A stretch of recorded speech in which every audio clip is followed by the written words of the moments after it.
अच्छा ये बताओ, एक होती है चलनी, आटा चालने की, एक होती है सुपड़ा। सुपड़ा होता है, सूपा जानते हो, घर घर होता था पहले, बांस का बनता है, बांस की फंटी से। सुपड़ा और चलनी दोनों का स्वभाव लगभग एक सा है, पर थोड़ा सा अंतर। सुपड़े से क्या होता है, मैया गेहूं चने दाल साफ करती है तो सुपड़ा गंदगी को बाहर कर देता, कचरे को उड़ा, सार सार को गही लहे थोथा दे उड़ाए। कचरा को सूपा क्या करता है, उड़ा देता है, और सार सार को ग्रहण कर लेता है। बोलो हाँ, अच्छाई को सूपा रख लेता है और बुराई को सूपा उड़ा देता है, फेंक देता है। जबकि चलनी अच्छे आटे को गिरा देती है और चोकर को, बुराई को बचा के रख लेती है। सुपड़ा अच्छाई को बचा के रखता है, चलनी बुराई को बचा के रखती है। अब आपको डिसाइड करना है कि आपको चलनी बनकर बुराई को ग्रहण करना है या सुपड़ा बनकर अच्छाई को ग्रहण करना है। ये सबके घर में दोनों उदाहरण है। आप अच्छाई बचा के रखना चाहें तो अच्छाई रख लीजिए, बुराई रखना चाहें तो आपने देखा होगा चलनी किसी के घर में दिखती नहीं, पर पुराने जमाने में जो सुपड़ा होता था ना, वो आंगन में द्वार पे किनारे कहीं टंगा रहता था, परछी में।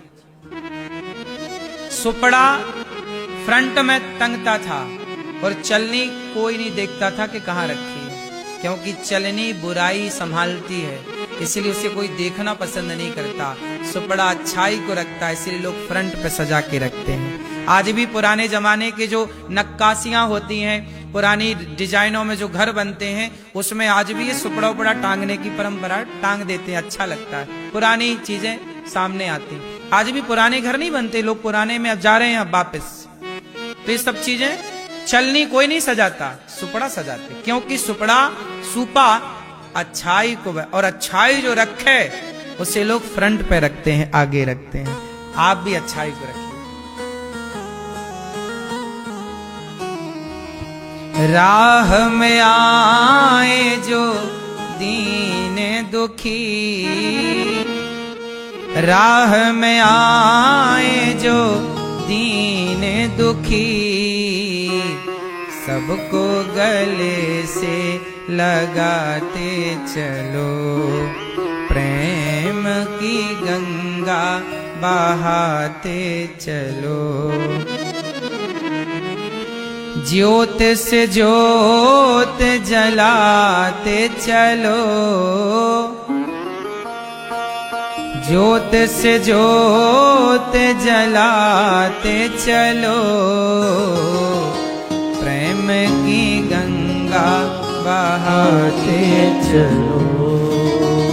राह में आए जो दीन दुखी, राह में आए जो दीन दुखी, सबको गले से लगाते चलो। सबके लिए प्रेम रखो, नफरत ना रखो सबके लिए। अब तुम सबके अवगुण देखोगे तो तुम्हारे भीतर सबके प्रति नफरत आ जाएगी, और गुण देखोगे तो सबके प्रति प्रेम जागेगा। आप प्रेम से भरेंगे ना तो आपकी कीमत बढ़ेगी, प्रेम से नहीं भरेंगे तो आप नफरत रख के पाओगे क्या भाई? सवाल ये है, क्या मिलना है? मैं आपसे नफरत करूं, क्या मिल जाएगा? प्रेम करूं जिसका न कोई संगी साथी, ईश्वर है रखवाला। जो निर्धन है, जो निर्बल है, वो है प्रभु को प्यारा। प्यार के मोती,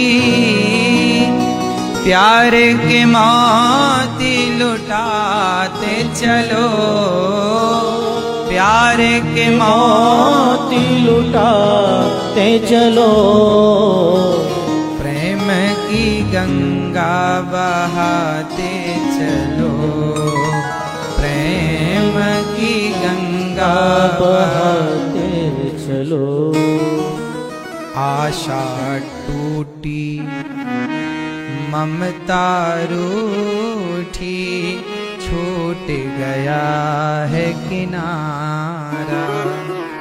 बंद करो मत द्वार दया का, दे दो कुछ तो सहारा।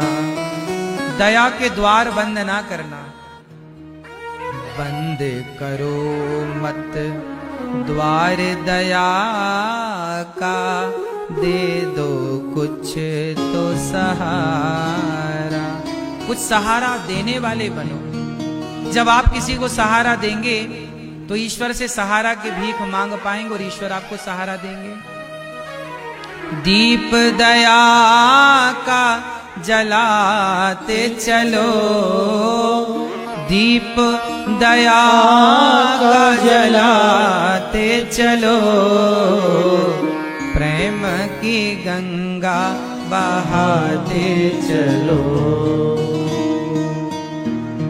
छाया है चारों ओर अंधेरा, भटक गई हैं दिशाएं।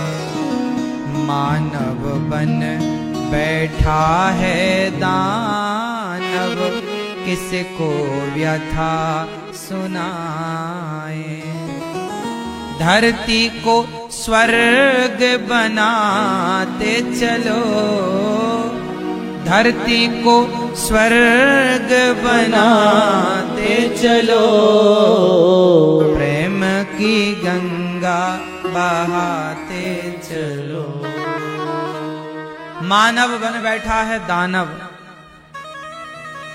भटक गई है ना? छाया है चारों ओर अंधेरा, भटक गई है दिशाएं। मानव बन बैठा है दानव, किसको व्यथा सुना। आज का मानव दानव किसको सुनाए?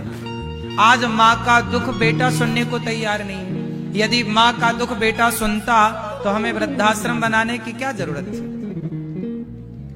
बेटा अपनी माँ का दुख ही तो नहीं सुन पा रहा, ना सुन के कम कर पा रहा है, ना समझ पा रहा है। मानव बन बैठा है दानव, किसको व्यथा सुनाए। अब किसको सुनाए? कौन सुनने वाला है? आदमी दुख सुन भी ले तो बाद में उसका मजाक उड़ाता है। आप किसी को अपना दुख कह भी दें तो लोग बाद में उसका मजाक उड़ाता है। इसलिए कहता हूं अपना दुख किसी को ना कहो, एक भगवान के सिवा। अपने अपने घरन का दुख ना कहियो रोई, सुन इठले हैं लोग सब बांट न ले हैं कोई। कोई ना बांटेगा। आज सहारा देने वालों की कमी है मेरी मां, है ना? छाती पे हाथ रखने वाले बहुत मिलेंगे, कंधे पे हाथ रखने वालों की कमी है। आज किसी स्त्री पर कोई संकट आ जाए, सुनो सच्चाई समाज की बोल रहा हूं। आज किसी स्त्री पर कोई संकट आ जाए, जैसे किसी का पति चल बसा भगवान के घर और छोटे छोटे बच्चे हैं और कमाई का कोई स्रोत नहीं है। स्त्री माना कि बेसहारा सी हो गई है ना? बच्चे छोटे हैं, कैसे खाए कैसे पढ़ाए, कोई सहारा नहीं। तो ऐसी बेसहारा स्त्री के कंधे पे हाथ रखने वालों की बड़ी कमी है, लेकिन उसकी छाती पे हाथ रखने वाले बहुत मिल जाएंगे। छाती पे हाथ रखने वाले बहुत होंगे, पर कंधे पे हाथ रखने वाले कम है। इसलिए कहता हूं कि किसी के कंधे पे हाथ रख के ये कहो कि तुम चिंता ना करो, हम तुम्हारे साथ हैं। जब आप किसी के कंधे में हाथ रख के ये कह देते हैं कि तुम चिंता ना करो, हम तुम्हारे साथ हैं, तो भगवान भी आपके कंधे में हाथ रख के कह देते हैं, फिर तू भी चिंता मत कर, मैं भी तेरे साथ हूं।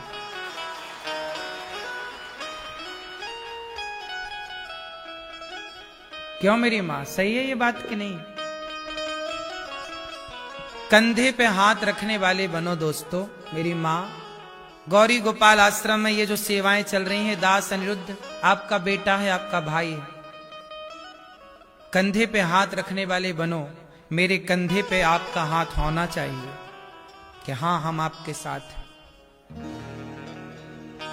किसी जरूरतमंद दुखी है, परेशान है, उसके कंधे पे आप हाथ रखो, हम तुम्हारे साथ हैं। मेरे गांव में बड़ी गरीबी है आज भी, पता है आपको?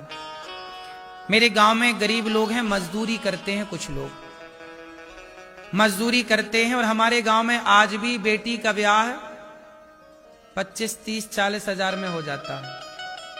मतलब मजदूर आदमी बेटी के ब्याह में 20, 25 हजार, ज्यादा से ज्यादा 40 हजार की बेटी, 40 हजार में बेटियां विदा हो जाती हैं।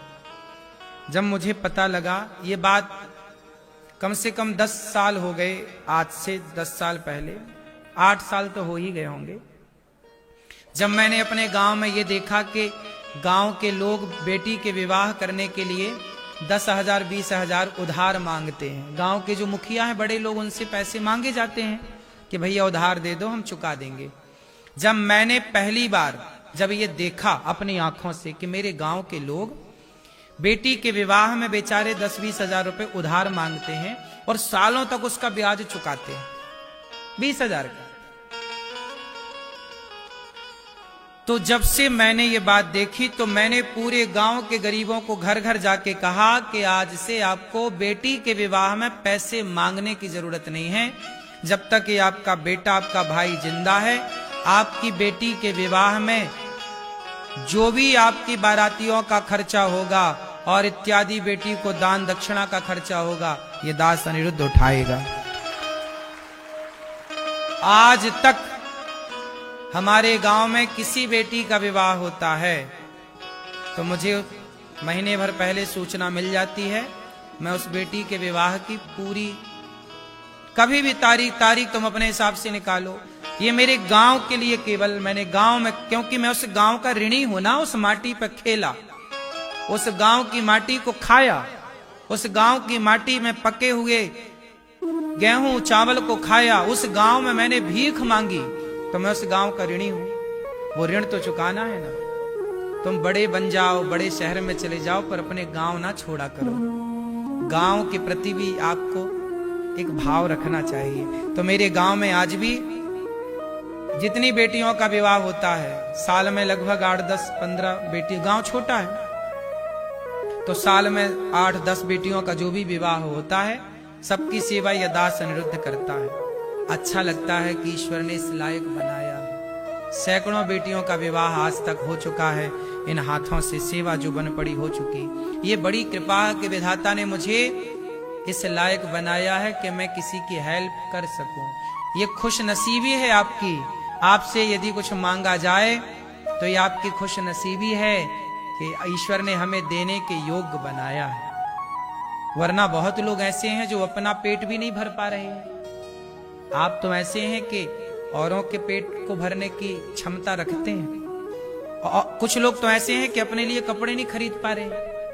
आप तो अपने लिए भी खरीद रहे हैं, औरों को भी दे सकते हैं। तो ये ईश्वर की कृपा है। मैंने बहुत पहले एक छोटी सी कहानी सुनी थी। वो कहानी ने मुझे बहुत प्रभावित किया। मैं चलने लगा। देखो, मैं पढ़ता ही नहीं हूं, मैं पढ़े पर चलता भी हूं। गीता, रामायण मैंने केवल पढ़ी नहीं है, मैंने बहुत कम पढ़ाई की है, पता आपको। पर जितना पढ़ा है ना, उस पर मैं चला। मैंने वेद को, केवल वेद की 4 बातें पढ़ी। कितनी बातें पढ़ी? वेद की 4 बातें हैं। आप भी पढ़ लो। जब से मैंने ये बातें पढ़ी तो मैं केवल पढ़ा नहीं, मैं उस पर चला। पहले चल लूं, फिर दूसरी बात पढ़ूंगा। मैंने वेद की 4 बातें पढ़ी। मातृदेवो भव, ये किसका वचन है? वेद का। मातृदेवो भव, ये किसका वचन है? वेद का। पितृदेवो भव किसका वचन है? वेद का। अतिथि देवो भव किसका वचन है? वेद का। आचार्य देवो भव किसका वचन है? ये 4 बातें जब मैंने पढ़ी तो मैंने कहा कि पहले इन 4 बातों को चरितार्थ करूं, फिर आगे पढ़ूंगा। तो मातृ देवो भव मैंने पढ़ा तो मैंने माताओं की सेवा स्टार्ट कर दी। आज भी गौरी गोपाल में 290 माताएं रहती हैं सुखपूर्वक। उनका दवाई, उनका रहना, उनका खाना पीना, ये मातृ देवो भव लिखने से आप अपने द्वार पे लिख दो मातृ देवो, क्या होगा? मातृ देवो भव लिखना ये पढ़ने का विषय नहीं, उतारने का विषय है। जीवन में पढ़ के उतार लो। माता भगवान सदा के लिए मां के ऋणी बनो, मां की सेवा करो। ये दास कर रहा है, वही पढ़ा वही कर रहा है। पितृदेवो भव, पिता भगवान है। मैं अपने पिता की सेवा जो बन पड़ती करता हूं। और अभी पिता तुल संत, जो वृद्ध पिता परेशान है उनके लिए एक संत निवास बनाने जा रहा हूं। ये दास आप सबके सहयोग, उनकी सेवा। पितृदेवो भव। अतिथि देवो भव, आप लोग जानते हो ना, हमारे वेद कहते हैं अतिथि देवो भव। देव अतिथि कौन है? देवता है, भगवान है। बोलो हाँ कि ना?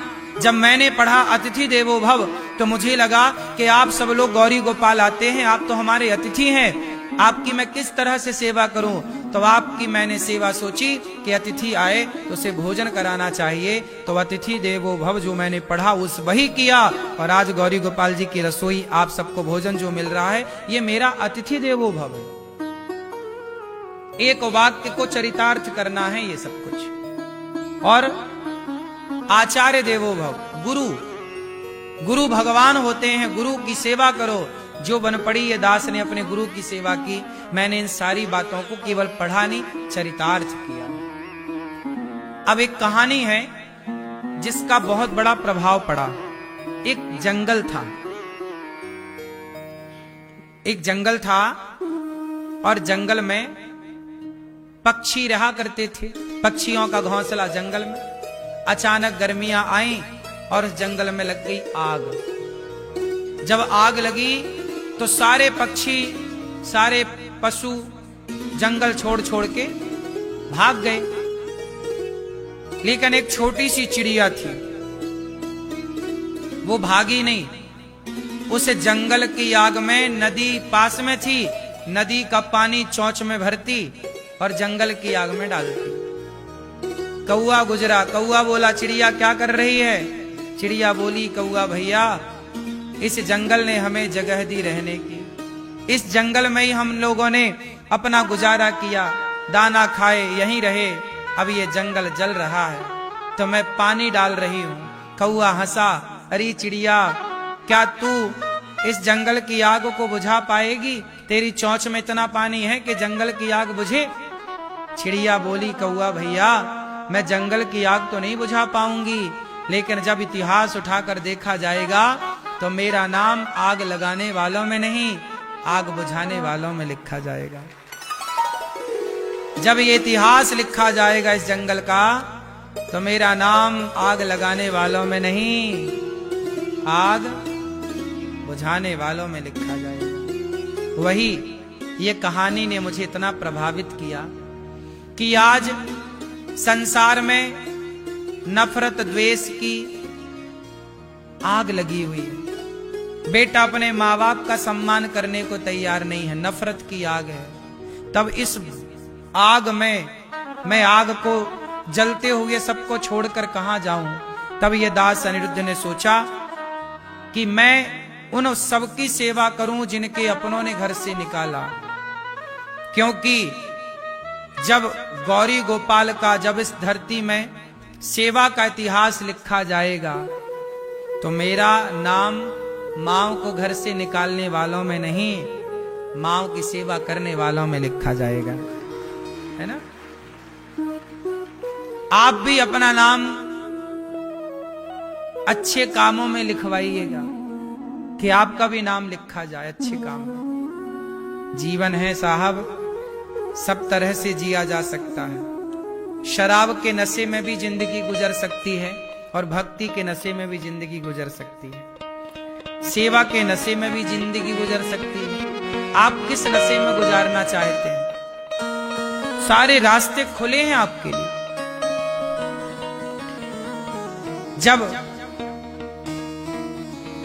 धुंधकारी का उद्धार हुआ, भगवान के 24 अवतारों का वर्णन हुआ और नारद जी बोले मैं दासी पुत्र था, पर भागवत सुना, संतों की संग किया तो मैं ब्रह्मा पुत्र बन गया। ये नारद जी पिछले जन्म में दासी पुत्र थे, पर सेवा की संतों की तो ब्रह्मा पुत्र बने, देवर्षि नारद कहलाए।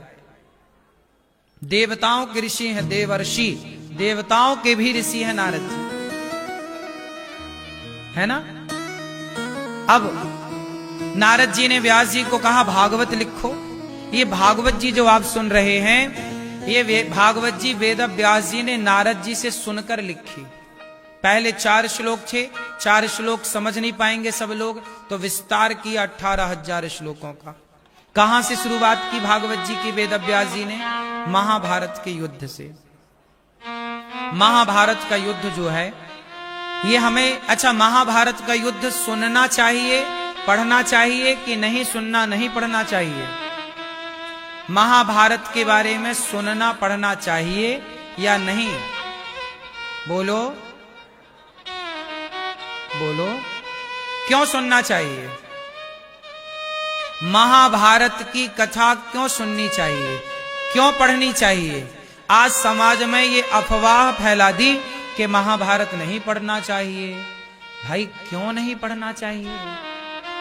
पढ़ोगे तो आपको ये ज्ञान होगा कि किस गलती से महाभारत होता है, फिर वो गलती आप नहीं करेंगे तो आपके जीवन में महाभारत नहीं होगा। ज्ञान तो चाहिए ना।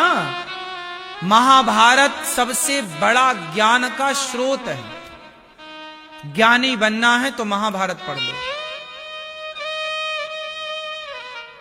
हमारा महाभारत जो है हमारा समूचा इतिहास है। भारत कैसा था, क्या था भारत में, महाभारत में सब कुछ वर्णन है। क्या क्या आविष्कार पहले थे, आज के आविष्कार, तब के आविष्कारों में क्या अंतर था बताओ। पहले के जमाने में मिसाइलें थी कि नहीं, परमाणु था कि नहीं? पहले के जमाने में भी मिसाइलें थी, परमाणु थे, नाम अलग थे। ब्रह्मास्त्र क्या है? परमाणु। आग्नेयास्त्र क्या है? मिसाइलें। तमाम तरह की उस जमाने में भी इनका प्रयोग हुआ। महाभारत के युद्ध में नहीं हुआ? राम रावण के युद्ध में कितने अस्त्र शस्त्रों का, खतरनाक चीजों का प्रयोग हुआ है। हमारा भारत कैसा था? हमारे ऋषि मुनि जंगल में क्यों रहते थे? क्यों? हमारे ऋषि मुनि, पहले के लोग कहां रहना पसंद करते थे? जंगलों में। ऋषि मुनि कहां थे? जंगलों में। क्या आप बता